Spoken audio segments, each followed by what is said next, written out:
In today's video we are propagating alocasias from cute little corms.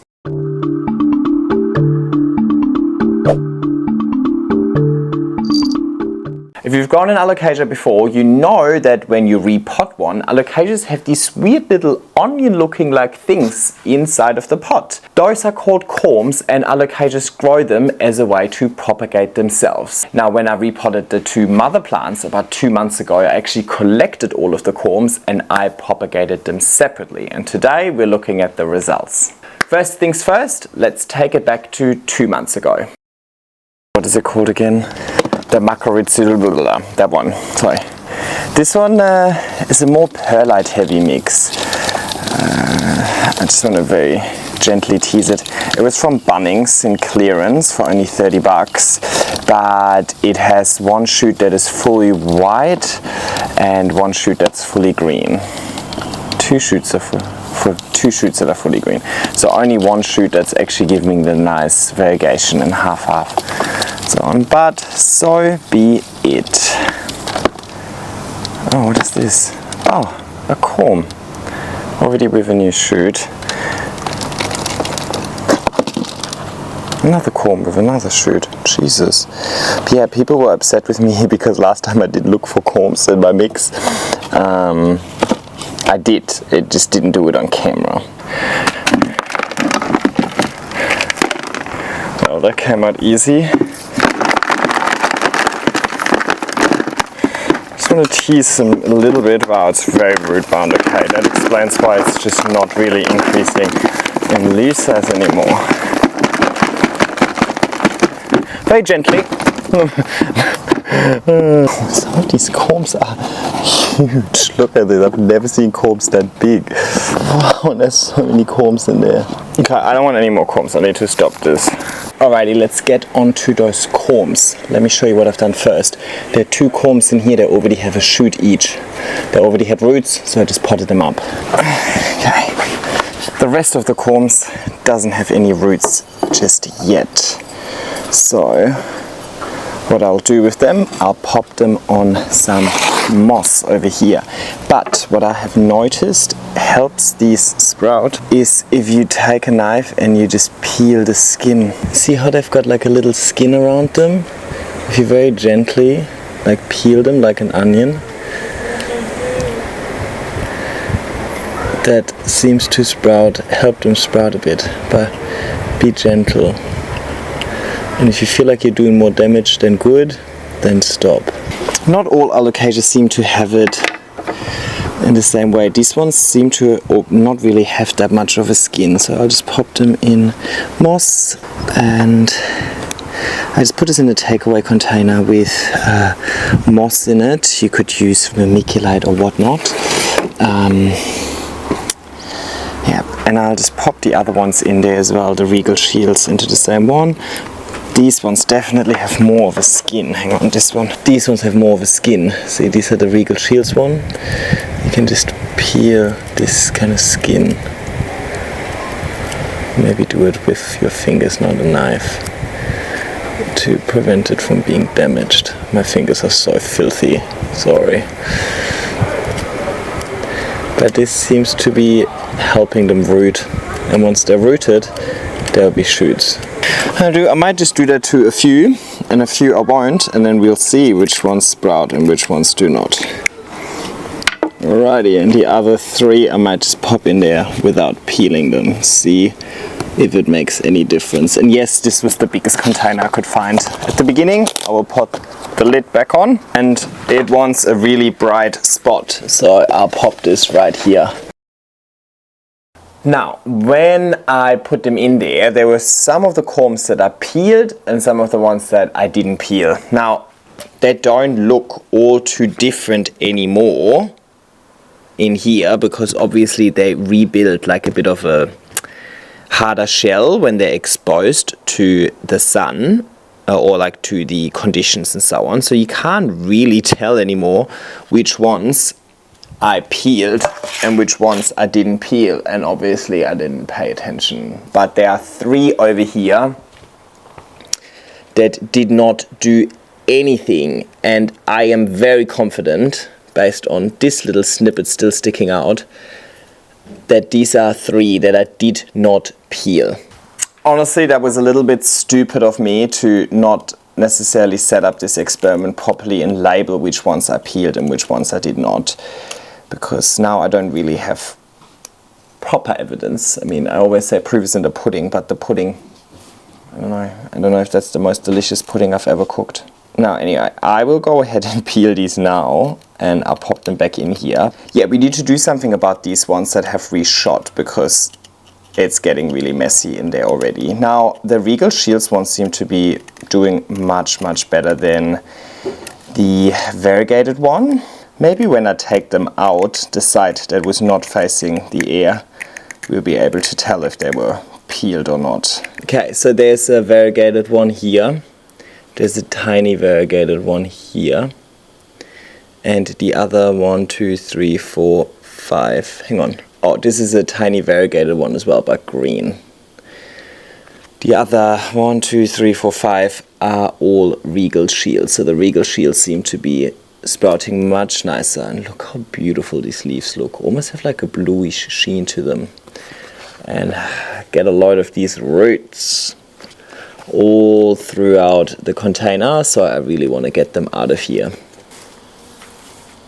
So I must have forgotten one corm, and out of the pile of dirt is growing a nice little Regal Shields. So I'll pull that out. Beauty. Number 1. Alright, now the rest. Let me turn it upside down. Ooh. Oopsie. I just wanted to turn it upside down to find any loose corms. They all go back in here.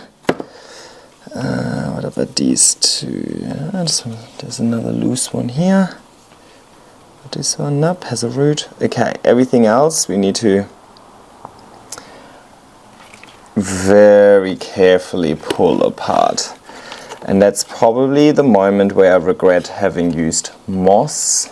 Should have probably used, I used really finely chopped moss and vermiculite to propagate some gloriosums actually, and that was so easy. So I think that's something I'll do more often going forward, but vermiculite is down in the garage, so probably some other time. Today I'll stick to what I have. Alright, let me try and tweeze these apart. You don't need to watch me. Maybe I'll just speed it up. Alright, another cute little variegated one. Alrighty, this one doesn't show any variegation, but it would have come from the variegated alocasia. Alrighty, here's our first Regal Shield. This one doesn't have a leaf yet, but a thick shoot. So I'm really surprised at how thick the shoots are out of these corms, but they were huge corms. The Regal Shield had huge corms. Alright, so far, just judging by the corms, this one looked like I peeled it, this one looked like I did not peel it. So definitely for this specific instance, it looks like the one that I peeled was growing faster. This one I did not peel, just has one little root so far. But it survived, it did it, right? Just slower. Ah, that was the random one. The random one was also exposed to less light. Look at the difference in patio. It's kind of because I had that one standing in a corner, right, behind my greenhouse, where I just wanted to be out of sight. With the other ones were in my greenhouse, pretty much right at the door, so they get nice afternoon sun. Alrighty, next one. Also quite an established one. Judging by the underside, this was also one that was peeled. And look at the roots this one already has. Nice. This one as well, you can see where I peeled it very poorly with the knife and kind of almost cut into it a little bit. Did not bother it. And this one as well, very clearly you can see I peeled this one. Also decent roots already and nice leaf. Alright, all that moss that I peeled out of there, I'll pop back in here. Maybe add a little more, because I didn't learn my lesson obviously. And then the ones that did not sprout yet, we'll just go back in here. So I have 1, 2, 3, 4, 5, 6 regal shields, and 1, 2, 3 of the variegated, and the rest I'll just pop back in here. And I think there was enough evidence to assume that peeling is the preferred way.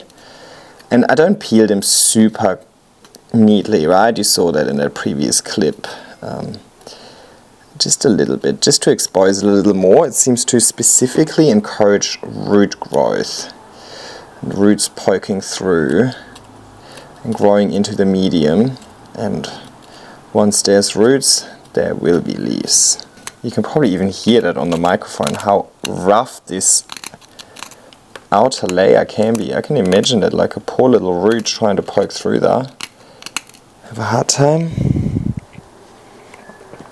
But not impossible, quite clearly. We saw some success even without being peeled. Alright, so let's maybe do something about these small variegated ones first. But I also want to show you, when I did the last video, there was already a few corms that I took out of the original pot that had shoots and roots, and I potted them up straight away because I didn't need to. What's this? How long has this stick been on my cap for? The whole time? Nobody said anything? Anyway, they already had shoots and roots, so I didn't need to propagate them in that teeny tiny little takeaway container over here. I just gave it a pot straight away and they shot out really quickly. This shoot, unfortunately, is completely green, and as a result of that, it is much larger, because obviously the green is what contributes to photosynthesis, so this plant has an easier time growing. This one actually had a first leaf that was completely white, and I'm really glad that afterwards the subsequent leaves had a little bit of green, but you can definitely see this variegated version is growing so much slower because the white is useless. Obviously the white is what you want. So still very happy with this. At least 1 out of 2 showed the variegation. Doesn't mean that this large one will never show it, but I feel like it's quite unlikely that it will. And that's just been in my greenhouse ever since that original video.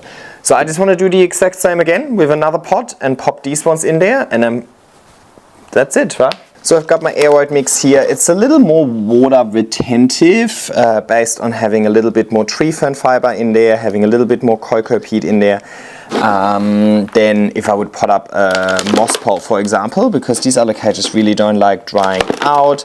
Also, they don't necessarily appreciate it being super chunky because their roots are still really fine. So I go more towards the bottom of my aeroid mix and grab the smaller parts of bark and so on. That's it. Right, let me show you. So we've got all 3 sticking out here now, and that's it. Now I was thinking for the regal shields, I'll go quite large straight away. What did you guys think? Is this too much? Yes. I'll just go with 20 centimeter. And yes, this is dirty, and yes, I'm too lazy to wash it. But you should. Technically, you don't necessarily, there could be bacteria in this pot from the previous potting mix that is now being transferred to the new potting mix and so on, but I like to live on the edge.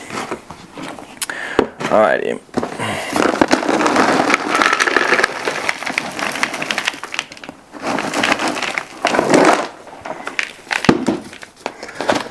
And then I just pot them in here. Now, why the hell, what am I going to do with all of these? Easy. They're all going to go into Tim's garden. He wants to have a bit of an alocasia section in his garden, so I have been propagating various types of alocasias for him, so that when his garden is ready to receive them, and I think some will go in towards the end of this year, but then we might wait for spring to put more in, so they have a better chance of establishing before cold snaps might come. But yeah, I'm propagating them. That's why I'm also putting them all in one big pot, because ultimately I will just take them out of there and put them in the ground in Timmy's garden. Otherwise, of course, I could pot them up individually if I want to grow them to give them to friends or sell them and so on. That would make more sense, but I'm just going to put them in one big pot because they're ultimately going to go into Timmy's garden. Alright, Those two are the mother plants. So this is the variegated mother plant, and since I repotted it, it actually created 2 more shoots as well. So there must have been some corms that I missed. One is unfortunately completely green and one unfortunately is completely white, but YOLO. The mother plant is looking good.